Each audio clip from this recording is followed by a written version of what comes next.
tunaendelea. Tumeanza injili miaka mingi. Mimi nilifunga faili la kuitwa kwangu mwaka 2000. Nikafunga kabisa. Nikaweka rubber band, kalikunja. Nikamweleza Bwana kwamba niweke ile faili.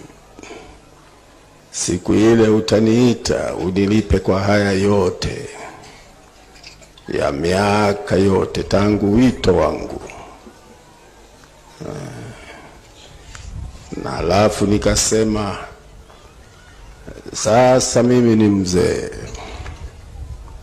siwezi kwenda kama zamani, siwezi. Miaka mingi sasa, na niite katika uzee huo. Wapo wazee wanaitwa na vijana wanaitwa. Kwa hiyo nahubiri injili ya kama mtu ambaye nimetoka mbali. Safari ni ndefu ya kuchosha.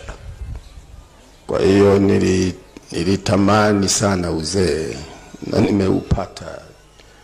Tena nimechukia uzee, ninatamani ujana nirudiko,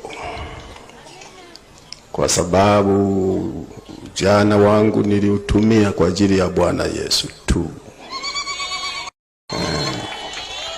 Zaidi umri wote kwenye madhabahu, sijui mengine, sijui penye madhabahu tu.